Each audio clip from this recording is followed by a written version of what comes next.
If you've seen my other videos, I've mostly covered occult topics like angels and demons. One of the reasons I find the occult so fascinating is that a lot of the time, ideas that seem far-fetched and supernatural actually have fairly mundane explanations. One of the best examples is the concept of alchemy, changing one substance into another. At the time, it was mostly seen as hocus pocus, because for the most part, it was. But beneath a lot of the lies and conjecture, there was a genuine science hiding there, what we now know as chemistry. And that, of course, begs the question, what other occult or spiritual ideas may actually have some truth behind them? Today, I want to bring one of those ideas to you, and that idea is the Fatum project. Most people may know about the app that would eventually come from the Fatum project, known as Randonautica. It became the center of a big controversy after a certain gruesome event in 2020 that we'll talk about later. But the original idea started as a quantum physics experiment on GitHub, which would eventually turn into a game, and for some people, that game had dangerous consequences. But that's not even scratching the surface of the weird things that happened over the course of this project's lifespan. A lot of esoteric and occult ideas found their way into the experiment. And I kid you not, at one point, someone allegedly summons the ghost of Steve Jobs, or rather a demon that looks like Steve Jobs. And if you can't tell by the length of this video, this is a long one, so there's a lot more than that. So, if that sounds like a story you want to hear about, then get comfy and let's talk about the story and controversies of the Fatum project and the app it spawned. Before we get into the thick of the Fatum project, we need to talk about the concept of dimension jumping and its relationship to the occult. Have you ever wondered what it would be like to jump into another dimension? To explore a world where everything is different from ours? Where the laws of physics, the history of humanity, and even the color of the sky might be altered? Well, some people claim to have done just that. Throughout history, people from various cultures and across time have claimed to have experienced other worlds. From the apocryphal Enoch, who walked through the various layers of heaven, to modern-day stories of out-of-body experiences, and every story in between. There have been many explanations for this phenomena, from dismissing it as silly superstition, to genuine attempts to explain it as some sort of quasi-scientific out-of-body experience. It wasn't really until the advent of the early internet that a mass of people from outside of the mainstream view of science were able to come together to discuss these ideas without complete mockery and ridicule. Among these groups, one that had the most lasting impact was the dimension jumping subreddit. The most notable thing to come from this subreddit was something known as the Owls of Eternity test. To give some context, let me read you out the original post. The Owls of Eternity. What's on TV? One way of thinking of your current experience is that you, as a conscious being, who has tuned into one of a billion different TV channels. Each TV show has been filmed from a first-person perspective viewpoint. You are a viewer who has forgotten that he isn't actually the character on screen. Doing a jump means to select a custom channel which fits your desires. The selection mechanism operates by using your thoughts. You imagine part of the content of the destination channel. The mechanism then auto-completes the selection. The problem, though, is that without realizing it, we have our thoughts firmly fixed to control panel at its current settings. So before a change can happen, we need to loosen that and detach from the scenes we're watching now. Only then can the channel mechanism perform the autocomplete. This makes it clear that there is no other you who gets left behind when you jump, and nor does anyone get displaced. When you change the channel on the TV, do you leave behind another you still watching the previous channel? Obviously not. When you change the channel on a TV, does the previous channel still exist, even if nobody is watching it? Does it matter? Surely not. Synchronicity TV. We can modify the TV metaphor and make it more subtle to help us imagine how selection and synchronicity works. Instead of switching to another channel, we are going to modify our current channel to make the content more pleasant. By doing this, we are in effect creating or shifting it to a customized channel. In this example, we really want to experience more owls in our life, apparently without regard to the constraints of time and space and causality. For this, you draw a picture of an owl on your TV screen. From that point, the owl picture always there, but its visibility depends upon the rest of the imagery on screen. When the dark scenes of the TV show switch to a bright white scene, Suddenly, the owl appears. It is manifested. Now we adapt this to daily life. Imagine an owl idea being dissolved holographically in the space around you, and replace the notion of dark/white scene with appropriate contexts. Having drawn the owl into the space, you go about your day. Mostly, the owl isn't anywhere to be seen, but whenever an appropriate context arises, then aspects of the owl idea shine through and manifest. A man has an owl image on a t-shirt. The woman in the shop has massive eyes and eyebrows, like feathers. A friend sends you an email about a lecture at the zoo highlighting the owl enclosure. A newspaper review of Blade Runner talks extensively about the mechanical owl in the interrogation scene, and so on. The owls of eternity. Note that the manifestation occur from the point of thought onwards, and that the owl patterns is overlaid on all subsequent experience regardless of prior observation.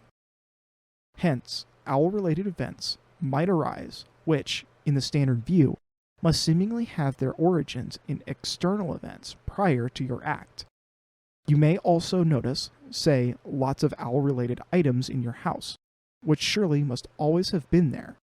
You may even find yourself noticing owl-related aspects when you recall events from your apparent past.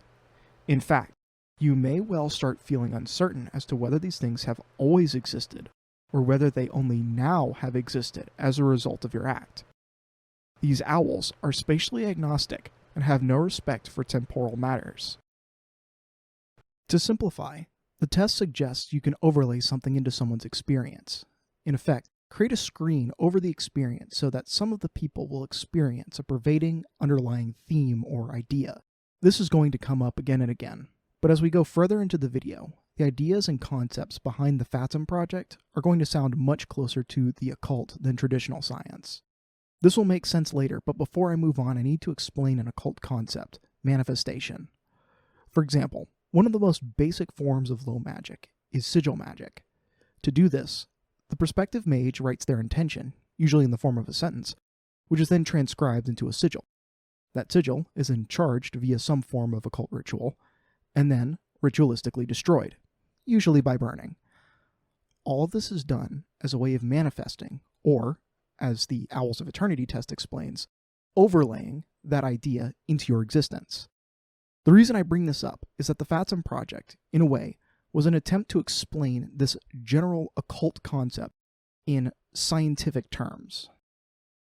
So, to simplify the Fatum project, the prevailing assumption in science is that we live in a deterministic universe, meaning all events, including our own actions and thoughts, are predetermined and have played out like clockwork since the universe began.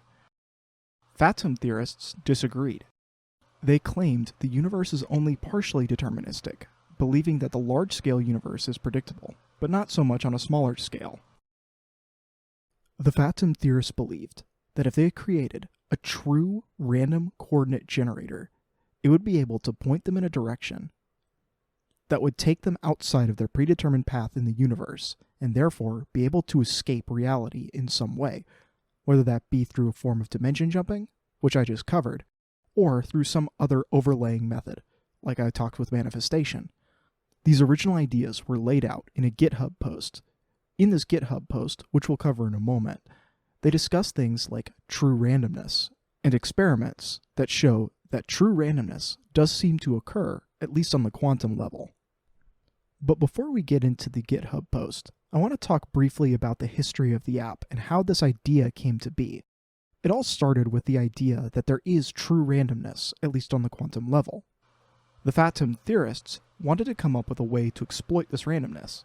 This led to the creation of the initial Fatum bot, a random location generator based off of a quantum random number generator. They believed that by traveling to the locations the bot gave them, they could walk away from their predetermined paths. From the beginning, the minds behind the Fatum project envisioned an app to visit random places while on the go. Their first concept for such an app was named White Rabbit, after the Alice in Wonderland character. In February of 2018, a man by the name of Newton Winter started working on programming the phone app, but it was delayed until early 2019. And by 2019, it only needed the anomaly calculation library before it could be finished. Instead of continuing to program the White Rabbit app, the library called libattract, also known as NewtonLib, was added to the third version of the Fatum bot on Telegram. The post I just explained was also beginning to be circulated online at around that time. This initial post would remain obscure, only gaining traction on a few subreddits, GitHub, and the 4chan paranormal board. Basically, at this stage, it's hard to say how many people were actually going to random locations. In a lot of ways, the Fatum project reads more like a creepypasta than an actual scientific project. But that didn't stop people from spreading the idea around. But it would take a series of certain events that would bring the project into the wider world. In May of 2019, a developer only known as Delta released an Android app for internal testing purposes of his vision of how the app could work and feel like. He called it Randonautica. This app was tried out by a few people and featured random names for each of the points generated by the online phrase generator. Later that summer, a developer named Soliax joined the team and took up the task to improve and expand the Fatum bot to a more interactive level using Telegram inline chat buttons. As the program grew in size and scope, some of the developers wanted to monetize the project. In order to do so, the first Randonautica app was developed that ran the interactive chatbot, but allowed the purchase of add-ons. Also, a more graphical Android implementation with buttons and Google Maps integration was developed by a coder named David Eagle. So, as I said, in 2019, before the Randonautica app officially launched, there was a post on GitHub which outlined the project's stated goals as well as their methodology. This GitHub post was initially shared on Telegram, 4chan, and some Reddit subs. I'm going to go ahead and read it out to you and interject context where I feel it's needed. 1. Probability blind spots. All things in the world are causally connected with each other, and everything that happens, including our thoughts, is usually determined by the sum of all environmental factors. This makes the world close to deterministic. The patterns arising in the network of these relations reduce even random actions to a limited set of possible outcomes. That's how attractors appear, like this. What's linked below is the Wikipedia article for the Chaos Game. Let me explain that really quick. The Chaos Game is an interdisciplinary idea of scientific study and a branch of mathematics that explores the behavior of dynamic systems that are highly sensitive to initial conditions and exhibit unpredictable patterns and outcomes. So, to explain this word salad from Wikipedia, let's use the example the project referenced, the Chaos Game. The Chaos Game is a mathematical procedure that generates a fractal shape known as a Sierpinski triangle. To start the game, you have a piece of paper with an equilateral triangle on it. You place a random point inside of it. Then, a random vertex of the triangle is chosen. Then, you draw another point inside the triangle that is halfway towards that vertex. You can do this process an infinite number of times, but no matter which direction you choose to go, as long as you're going exactly halfway between the points, you'll end up creating a sequence of points that converges into this pattern. So, if you were to plot this out on a paper, and you follow the rules, you'll get the same pattern every time. The way this pertains to reality is that reality, like this game, has a set of rules that you're stuck following. Think of these things like the laws of physics, for example. And since we are bound by these rules, like the game, all actions we take are bound by those rules, so no matter what we do, we'll always end up where we're supposed to be, our point in the pattern.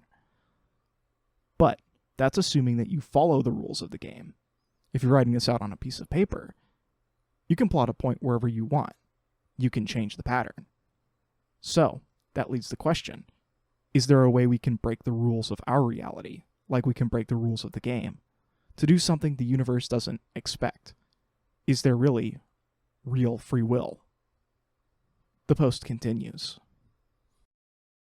This means no matter what choice you make, and no matter how many variations on your day you may pass, there are always places you simply cannot be, because none of the chains of your decisions led there. Interesting that such places may be somewhere nearby, on your street, there may be a lane in which you will never think to look, and you do not even know its existence. What could be hiding in such blind spots? And what could be hiding in places where no one looks at all? This is the first question of our experiment. There may be magical creatures or aliens, or simply a pile of garbage. No one knows for sure. To find such places, it was decided to create points with random coordinates and go there, regardless of whether they look interesting or convenient to visit. So the chance to get a blind spot increases markedly. Remarkable that after several trips, researchers found dozens of new places near their house they had never even seen before. It is possible to enhance the effect by building chains of random points, thereby creating entire unusual routes for yourself. 2. Butterfly effect. Next was the question of what were long-term consequences of a researcher staying in a place where he should never have been. How much can determinism be broken? Will the clockwork of the universe fail from changing its gear position? Will the objects found in these places, or the images seen, generate cascades of events, drastically changing everything around? This is quite possible if we consider that all people exist within their own tunnel of reality, shaped by their qualities, habits, and perceptions. Even just a very different person from us can live in a completely different world because it goes on completely different routes and receives other information. So, getting into random points, you can find yourself in someone else's tunnel of reality and get new opportunities from there. This new information and causality can pull you out of the filter bubble and change your life. 3. Quantum randomness. But we decided to set ourselves a more ambitious goal and break holistic determinism at its very core, going beyond even the most fundamental attractors. As it is known, determinism completely disappears only in the transition to quantum measurements, for which the uncertainty principle operates. If you tie such measurements to actions in the macro world, you can significantly break out of the holistic field of causality relationships. We called it the stasis field.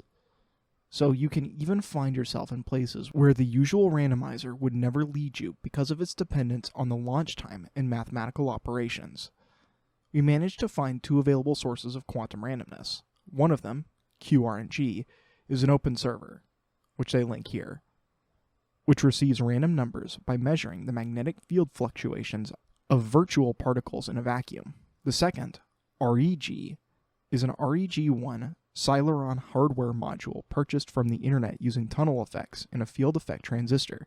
Fatum software supports both sources.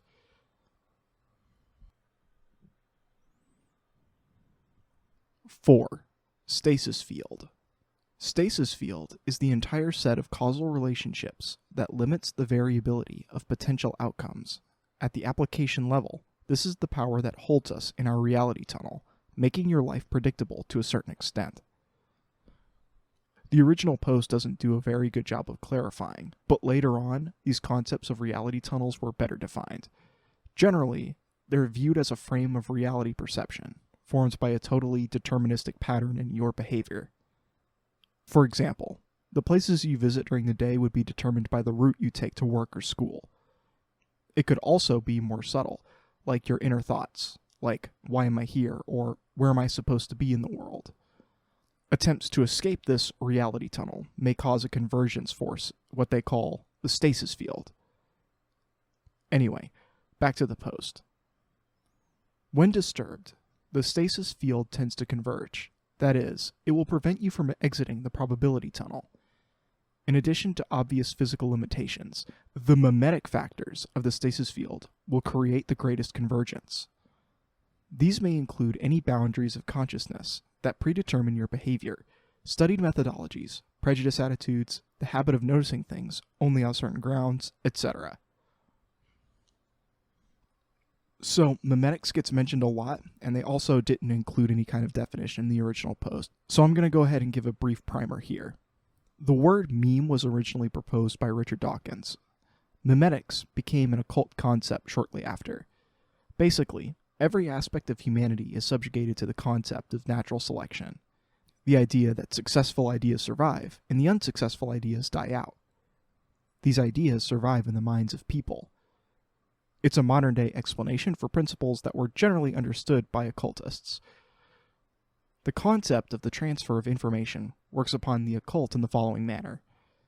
If I were to, say, conduct a dark ritual, cursing and directing it at another person, and the other person is aware of it, and they believe in things like curses, because they know that I've cursed them, their behavior changes. So you don't need any mystic mumbo-jumbo explanations as for why their behavior changes, just a psychological one. You can believe that if you want to, but you don't even need that explanation. Their emotions and behaviors were affected by the ritual, regardless if there's any actual magic involved. And that's kind of the basic overview of memetics. But to be honest, memetics is a very deep rabbit hole, so let's just go ahead and get back to the post. The greatest memetic danger is the despair meme, which becomes one of the most powerful levers of pressure from the stasis field. During the first experiment, when 70,000 randomly selected people were sent to random point coordinates, almost all of them immediately decided that the points were sent to them with the aim of a scam and saw danger in them. As a result, very few decided to go there. Such a reaction can be explained by the activation of the despair meme, with which the holistic memeplex tries to keep you within the framework of the pattern. The principle of the despair meme is simple. It is transmitted in the form of signals that simultaneously carry danger and the impossibility of resisting it. For example, an endless stream of bad and terrifying news in the public media, aggression from people in a higher position in the social hierarchy, nagging people who cause discomfort at the level of empathy, but not taking advice to solve problems, etc. So I'm not really a big fan of the name despair meme, mostly because despair implies that it has to be negative. This concept doesn't necessarily have to be negative. For example, back in 2020, there was a large trend on TikTok about reality shifting. The idea was that through some mental technique, you could transfer your consciousness to an alternate timeline. The most common techniques that were shared were actually techniques to induce lucid dreaming, and many of the people who claimed to have reality shifted were likely just simply experiencing a lucid dream. This ties into the concept of the despair meme, is that as you get closer to breaking out of your reality, or trying to find a way to break out of your reality, reality will self-correct you to get further away from breaking away from reality. In this case, tricking you into thinking that you've broken out of reality when you haven't. So rather than these TikTok users finding a way to escape reality, they instead became distracted by their lucid dreaming experiences. All of this to say that the despair meme isn't really the best name for it. Anyway, back to the post. Since the resulting stress is unsolvable, a closed cycle of self-reflection is created, producing stress and feeling of helplessness, promoting a person to search for an accessible target for their sublimation and send the same signal to someone else. When the external signal ceases to function, the consciousness continues to paranoidally seek out any signs of a similar danger and inventing threats where there are none. So, the meme of helplessness auto-stimulates itself. Thus, any new unusual information will be perceived with suspicion. Increased exposure to despair meme can also lead to apathy and paranoia, and this is just one of the well-known memetic hazards that the explorer of reality tunnels should fear. Filter bubbles and their habits to notice only useful things in your everyday life will also significantly reduce your chances of getting out of the pattern. 5. Void meme.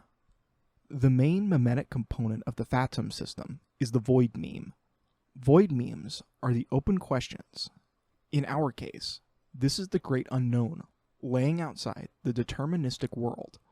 Being completely indefinite, it, like Rorschach stains, draws the most daring assumptions from your imagination, trying to fill the void of uncertainty. This creates a release of dopamine and motivates you.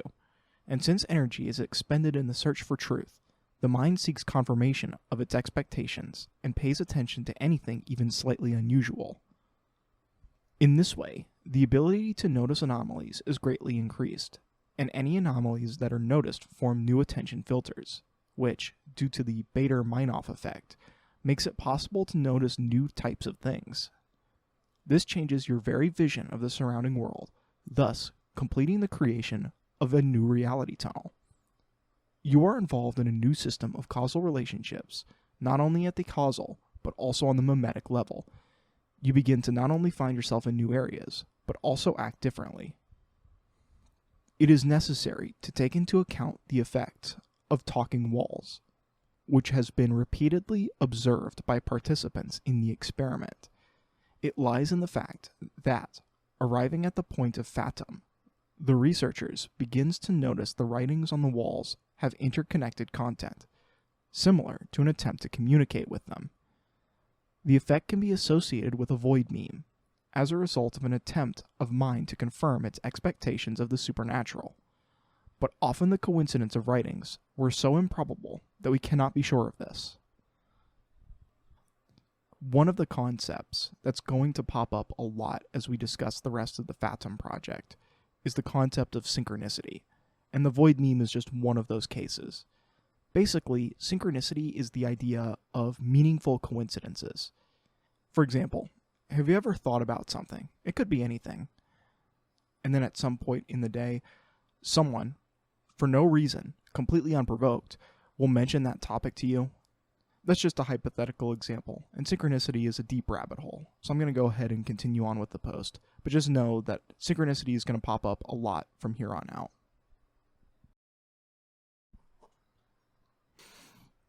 6. Genesis field. The most interesting part of our experiment was the hypothesis about the possibility of the impact of the new sphere on the quantum probability put forward by the Pear Laboratory in Princeton, and they linked the PDF of that research paper. It says that if a researcher thinks hard about a certain outcome, the probability of quantum measurements deviates slightly from the average expected one. Scientists have also shown that a general cognitive background, for example, during significant historical events, has an impact on quantum RNGs around the world.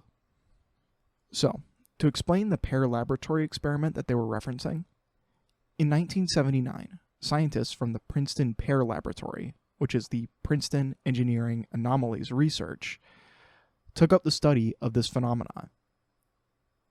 They used a random event generator, REG, for their experiments. This device used a process called quantum tunneling to create a true random sequence of zeros and ones, like tossing a coin, only 200 times per second at the quantum level. Based off of what we know about probability, it tells you that if you toss a coin 200 times, then each face will land upwards 100 times. That is, 100 heads, 100 tails. This is the average expected value. And when the device worked in an empty room with no one else, but when they brought a person in to watch the device, and they had that person consciously think of the number 1, there were actually more ones than zeros. This was an observable and repeatable experiment, and is also one of the many strange things that shows up in quantum physics. Anyway, back to the post. To explore the possibilities of this theory, we created an additional algorithm for calculating the attractor points. To do this, several thousand random points are generated on the map, and then the places are searched around which these points gather in dense clusters, deviating from a uniform distribution.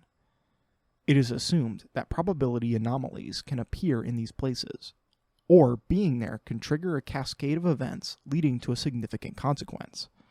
Many researchers also noted at such points they found images and objects that they thought about before the start of the experiment. The effect of the interaction of thoughts with quantum fluctuations was called by us the Genesis field. It has the same nature as the stasis field, but of a higher dimension. If such distortions can be similar to the Asher-Paris paradox, that is, the possibility of the future to influence the past through the quantum entanglement, then it is likely any interaction with the attractor points can lead the researcher to certain versions of the future that he is thinking about. In contrast to attractor points, we developed repeller points. They calculate it in the same way, but instead of the densest clusters of points, an area is searched for which they avoid falling, big places where there are no random points at all.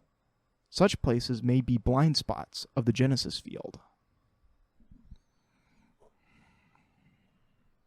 7. Plane shifting. Although the creation of new reality tunnels is of a purely causal perceptual nature, you do not literally enter another world, you just have the opportunity to see and interact with new parts of it. There is also a hypothesis that an experiment may cause cases of so-called dimension jumping. Dimension jumping is a quantum teleportation into a parallel reality, which differs from your own in some small way, often associated with a phenomena such as the Mandela effect. Since most dimension jumping methods on the internet suggest an enhanced mental adjustment to the desired version of reality, it can be assumed that if this phenomena is real, then it is associated with the Genesis field. In that case, fluctuations in quantum probability will be caused precisely by moving to parallel reality along the probability axis. Then, the use of attractor points related to these fluctuations can be a real creation of a portal to a parallel world. Then, the Fatum project is not just a way to create new probability tunnels, but a way to travel through the multiverse. Many researchers have reported about changes in various details in their environment. In some cases, new buildings appeared, unusual types of merry-go-rounds on children's playgrounds, which the researcher had not seen before, but, according to official data, they have existed there for several years. We call this method plane shifting. It is recommended to avoid the effects of despair memes during the plane shifting, as they can cause negative expectations and move you to dangerous timelines. It was also observed that when trying to build chains of 3 or more successively visited points of an attractor, a lot of causal obstacles arise, such as vehicle breakdowns, loss of communication, and the emergence of urgent matters distracting from the experiment. It is recommended to save all unusual items found at points of the attractor and entangle them to your everyday life. Their very existence in your reality tunnel can help synchronize with the new timeline. Objects may have unusual causal properties, by the way. In a lot of ways, this post reads more like a creepypasta than an actual scientific experiment. And as time went on, it would gain more of a reputation in the New Age and occult movements than any scientific ones. At this point in time, in 2019, the early Fatum server was generating random numbers for users, and many people noticed that there was a strange abundance of coincidences or synchronicities. During 1 week in 2019, there were suddenly quite a significant amount of reports of owl sightings, real and artificial ones, on the Randonautica subreddit and the Telegram group chat, randomly out of the blue. In the early days, the Randonautica chatbot was running on a Mac Mini in the living room corner of Jamal, one of the first contributors to the project. During this week where users were seeing owls, he was actually out traveling, and when he returned home and saw all of the owl reports, he saw something extremely surprising and shared everyone this mind-blowing story. A week earlier, Jamal was cleaning and building a shelf in his room. He owned a weird owl statue that he had randomly bought in a thrift store called Sleepy Poet Antique Mall. Apparently, he had discovered it during one of his early Randonautica trips. Because the statue was in the way, and he didn't want it to fall and break, he placed it onto the stable and flat surface of the Mac Mini in the corner. That same Mac Mini was the server which the Randonautica bot was generating the random numbers for. He had forgotten to pick it up and put it back where it was originally, so for that entire week while he was traveling around, this owl statue was sitting on top of the server that was generating the random numbers. This same week, many users reported seeing owls. Naturally, people were interested if they could recreate the experiment. So, to do so, a secret item was placed on top of the server. An image of that item was published, but in a heavily encrypted form. 2 weeks later, users were given a key to decrypt it, just as a way to prove that no one had tampered with the experiment. On the server, he had placed a jar of Morton salt and a bunch of coins. This time, there didn't appear to be any significant increase in the amount of salt-related reports. But one user did report this, quote, "I didn't encounter salt on any randonauting expeditions, but in the last 2 weeks, I actually did meet a girl with the Morton Salt Girl tattooed on her arm. Her last name is Morton. I also found a person selling shirts with that logo on Instagram as bootleg Grateful Dead merch. I was beginning to think it was funny how much it was coming up lately. even though the salt experiment wasn't nearly as successful as the owl story. The story was spread by the now growing Randonautica subreddit, and they believe that the Randonautica app had turned out to be a synchronicity creating machine, meaning that many randonauts started to experience profound and meaningful coincidences on their journeys. This would lead to the idea that the Randonautica app could be used to manifest your desires. If you simply thought about something that you wanted to encounter hard enough, then the Randonautica app would generate the coordinates that you would need to find whatever it was you were looking for. This became a very popular trend amongst the early Randonautica users, and it would become a mainstay idea of the app as it continued on further into its lifespan. And, as I mentioned earlier, this concept of manifestation is very similar to a lot of occult practices. And, speaking of the occult, as I said before, the Randonautica app has a lot more to do with the occult than traditional science. One of the defining characteristics of the Randonautica app can be found in the logo for the app. As I just mentioned before, the owl became the mascot for the app due to its strange connection with synchronicity and the story that happened in 2019. Generally, because owls can see in the dark, they're often associated with wisdom and magic in many cultures. One of the best examples is that multiple demons of the Ars Goetia are said to appear like owls. I gave the classic description in my demonology iceberg video, so I won't go into too much further in depth here. But one demon I want to note is the 36th demon, Stolas, who is said to appear as an owl.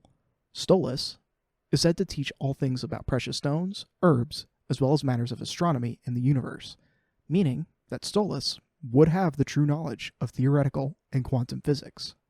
Not to mention that owl sightings appear very often before cases of alien abduction. It's actually a pretty deep rabbit hole. A man by the name of Mike Cleland has an interesting book on the subject. There's also the story of Mothman, who, despite the name, was described as an owl-like creature that appeared just before a tragedy. The reason I bring up owls, Stolas, demons, UFOs, and Mothman is that by pure coincidence, or maybe synchronicity, owl imagery has been associated with dimension jumping for over a decade. Think back to the Owls of Eternity test I talked about at the beginning of the video. Many randonauts claim that they felt as if owls were watching over them during their journey, which makes sense once you learn about Steve. Who is Steve?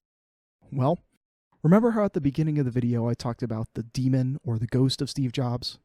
We're going to talk about that now.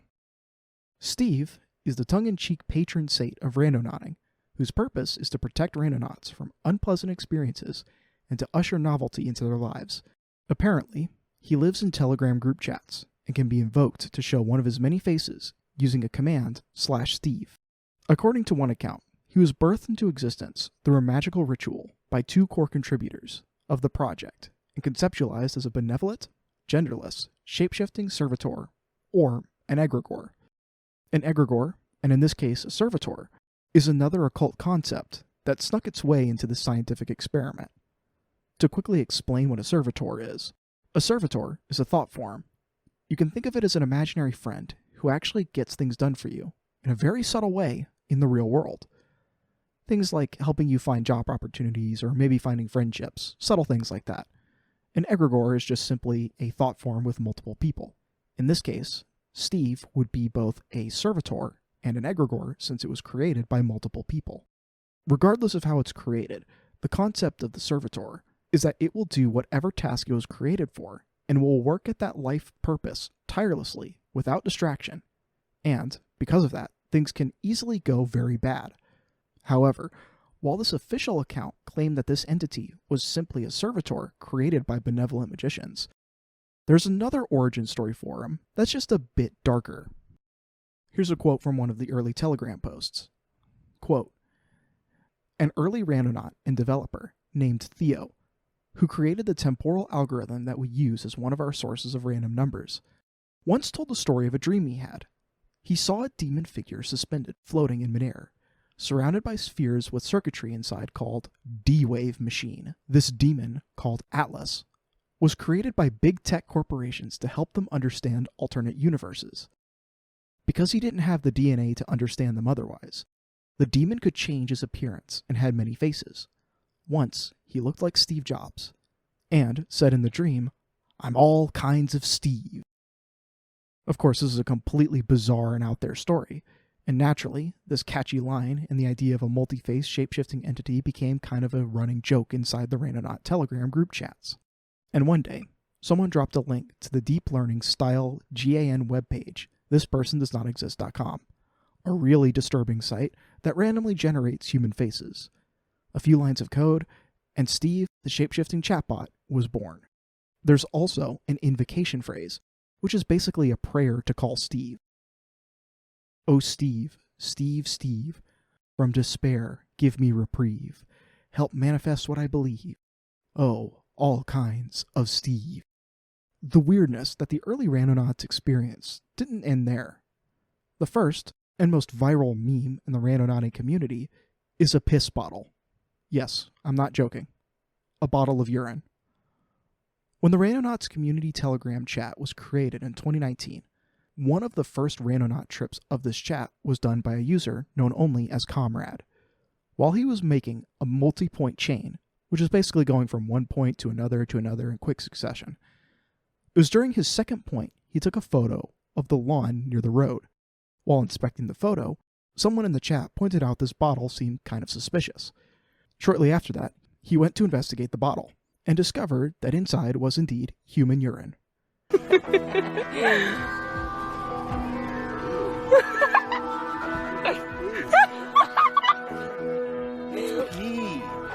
pee.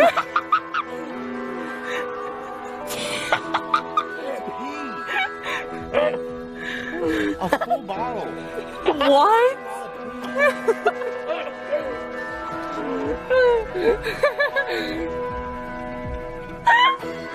Oh, wait, so tell me what you know about the pee. So a lot of people, at their attractor points, they'll find bottles of pee. What does that No mean? one knows. Shortly after this, many Randonauts found piss bottles, and the phenomenon persisted throughout the years, and would become an ongoing joke inside the Randonaut subreddit. The piss bottle meme even made it into a few public news articles. While the Randonauts were having fun in late 2019 and early 2020, certain events in 2020 would bring a large influx of new users and would completely change the app and community, and not necessarily for the better. The first public app was released on February 22nd, 2020, by the freshly founded Randonauts LLC. Thus, the Fatum project evolved into Randonautica. While all of this was going on, there was a virus that was beginning to spread, which would lead to most nations locking down in early 2020. Because of the lockdowns in 2020, people were spending a lot of time online, and the Randonautica app would go viral on Reddit and later TikTok, bringing in roughly 10 million new users. These new users would heavily latch on to the ideas of synchronicity and manifestation. They believed that if you set your intention to a specific idea while generating your random coordinates from the app, whatever you were focusing on would appear at those coordinates. Of course, that wasn't exactly how the app was originally intended to work, but that didn't stop people from trying.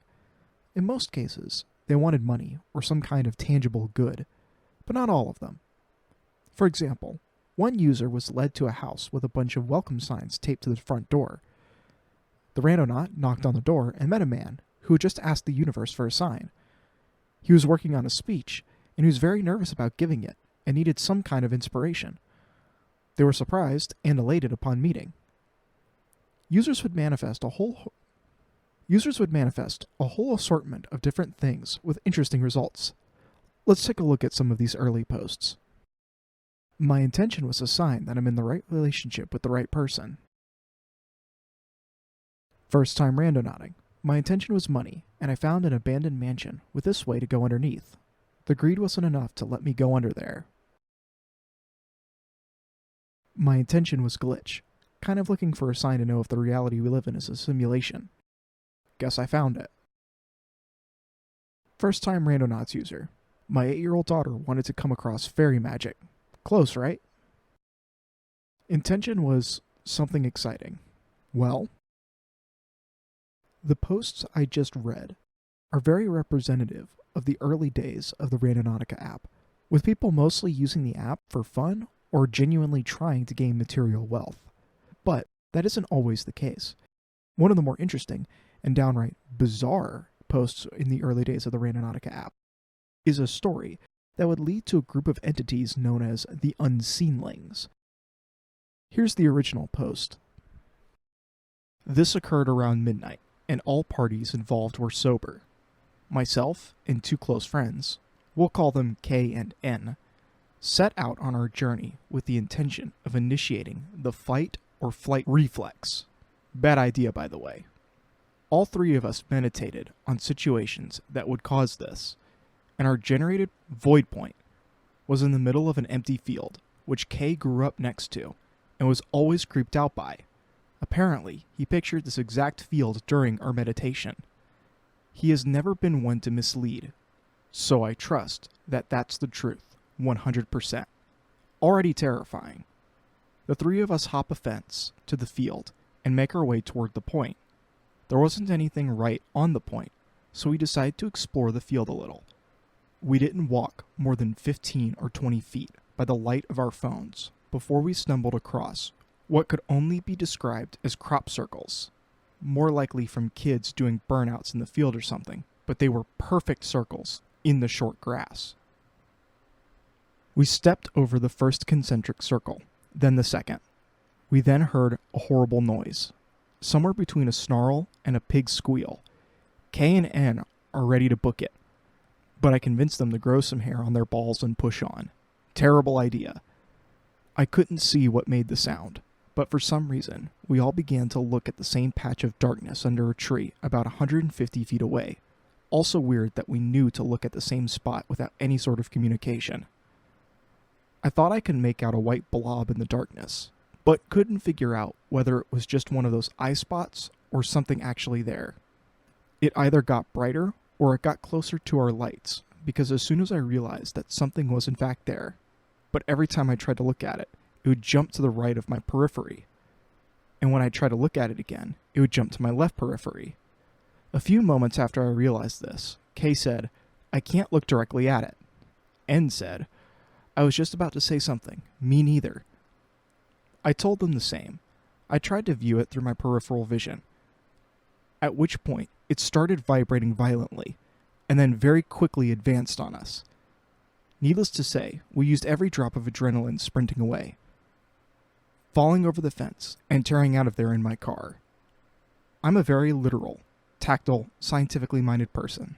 I'm mostly atheist, and I don't believe in much I can't see and can't be proven. None of that supernatural or religious stuff or whatever.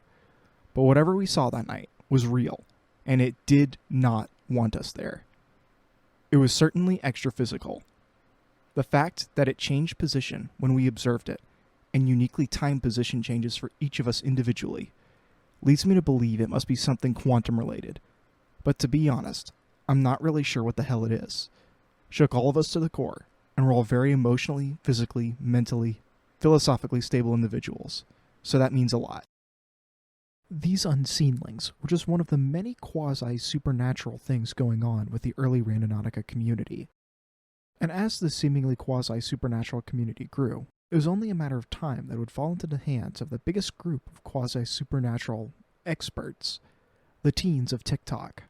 As I mentioned before, in the first quarter of 2020, most of the world was in lockdown.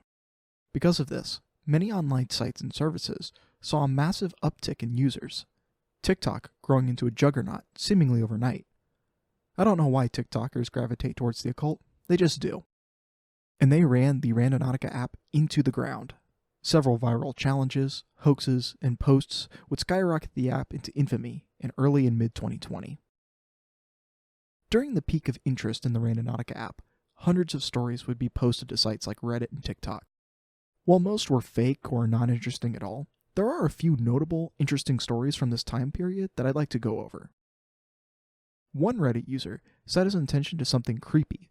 He noted that earlier in the day, he and his friend were joking around saying that if they had set their intention to war or something like that, they would end up getting blown up by a mine. Well, when they got to the location of the app's coordinates, they found a memorial plaque.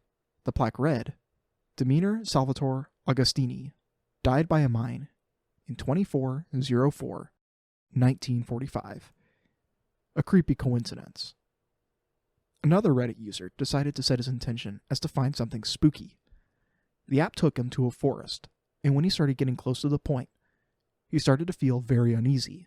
The app ended up taking him to a creek in the forest, and that's when he noticed that across this creek there was a pile of dead animals at the spot where the app was telling him to go. Naturally, he was freaked out by this and ran from the area, but according to him, while he was fleeing, he saw some sort of large figure in the distance watching him. Another story, a user had set their intention to finding an ending, a very ambiguous intention. Nevertheless, he followed the app's coordinates to find his ending. What he would end up finding was a freshly dug grave in a cemetery, a rather blunt ending if you ask me. Stories like these, and many others, would continue to fuel this trend and increase it in popularity. The trend would eventually garner many mainstream news articles. Like Pokemon Go in 2016, the Randonautica app encouraged people to go outside and explore.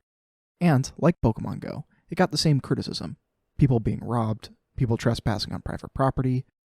Although the one thing Randonautica was criticized for that Pokemon Go wasn't, was, because it was 2020 and most people were in lockdown, people going outside were seen as ignoring the social distancing rules. But the biggest piece of criticism to come to the app would come in the summer of 2020, when the app led a group of teens to a gruesome scene. As I've said throughout the video, most of the references I've made to Randonautica and the app are past tense, was, were, etc. The app itself still exists, but this event killed all momentum the app had. In the summer of 2020, a group of teenagers were exploring coordinates given in Seattle when they made a discovery under a bridge: human remains packed into a suitcase. In the video, they can be seen laughing as they use a stick to poke the suitcase, not knowing what's inside. Once they manage to open it, they discover a foul-smelling trash bag, prompting them to call the police. Police responded shortly after. Another bag was later located in the water. Once the contents were determined to be human remains, detectives responded and began their investigation. Later on, detectives identified a 27-year-old male and a 36-year-old female as the victims of murder. In August of 2020, police arrested and charged their landlord. As of March 2021, the suspect is still in prison. And since then, I haven't been able to find any updates on the case. It could still be ongoing, but I'm not sure. After that event, the Randonautica app and the community surrounding it began to die off. TikTokers moved on to whatever the next trend of the week was. And from here, Randonautica would become the topic of some big YouTubers, and most well known for the murder story. But outside of this one single week of well-known popularity, the app and the community surrounding it would die off almost completely. And it's a shame, because the ideas behind it were really interesting. I'm no quantum physicist, but the idea seems plausible enough to me. The Fatum project and Randonautica, even if the science behind it may not be entirely sound, I think the idea itself is good enough, at least for horror fiction. And as I said multiple times, the original Fatum post reads a lot like a creepypasta, not to mention all of the entities like the Unseenlings and various synchronicities, not to mention Steve the Demon. It's just surprising me that no one brings any of this up anymore. You know what? Maybe that's for the best.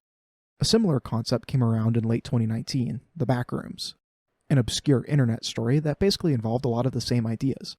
Falling out of reality, creepy entities, and we all know how that turned out. In any case, since the dead body incident, the app has largely rebranded. Pretty much all of the references to the occult and speculative science have been removed, basically sanitizing the whole thing. As of now, the Randonaut subreddit has slowed to a crawl. The developers have gone completely silent on social media as far as I can tell. And people, as I said, basically stopped talking about it. You might find the occasional YouTuber who mentions it, but it's mostly gone silent, and it's nowhere near the hype that it was back in 2020. And that would have been the end of Randonautica and the Fatum project completely. Except, as I mentioned earlier, many of the same people would jump onto another popular trend in late 2020 and early 2021, with reality shifting.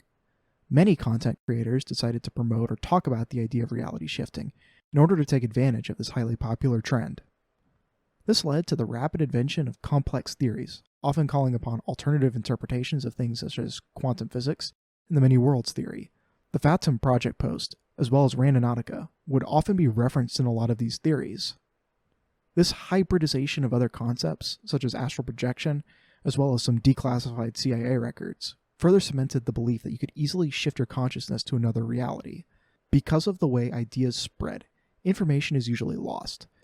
Think of it like a game of telephone. So, by the time these ideas hit the mainstream, they barely resembled any of the ideas of the original aspects of the Fatum project's plane shifting. And, as I said before, most of the methods used for reality shifting are really just reworkings of lucid dreaming methods. And, if you're to believe the despair meme, it was simply a case of the universe correcting people back to the expected path. And as far as the mainstream is concerned, the popularity of reality shifting was thought to be a simple maladaptive response to the social isolation of the 2020 pandemic. I don't agree with this explanation, since dimension jumping, plane shifting, and other names for reality shifting have existed long before 2020, as I've mentioned several times throughout this video. And there are many reports predating the internet in general, going all the way back to some of the earliest of civilizations. But the story about reality shifting and dimensional jumping is a story for another day. And with that, we've reached the end of the Fatum project and the Randonautica app. If you made it this far, thank you for watching. I really do appreciate it. This was a video that I really wanted to do, but it took a long time to actually get the research for it. Unfortunately, a lot of the links and references to the project are unfortunately lost, which is a shame. It's hard to, when stuff goes missing on the internet, it can be very difficult to retrieve it. But I was able to get a few nuggets here and there. So I really hope that you found it at least somewhat interesting. I doubt this information is useful to anyone, but it is interesting to me at least. And I'm actually genuinely surprised at how well my other videos are doing and how well the channel is doing. I was never really expecting this to get to even close to 1,000 subscribers, but it's happened after just a few videos, and I really, really do appreciate that. And I appreciate all the feedback I've gotten, both the positive and negative. It means a lot. Hopefully, my next video will be out soon. Not sure when it will be, but I am working on it. And I also got a new mic, and hopefully the audio sounds a lot better than my last video. I did see those comments. I gotta go ahead and get this thing edited. So once again, thank you for watching. I really appreciate it. And I will see you in the next video. Later.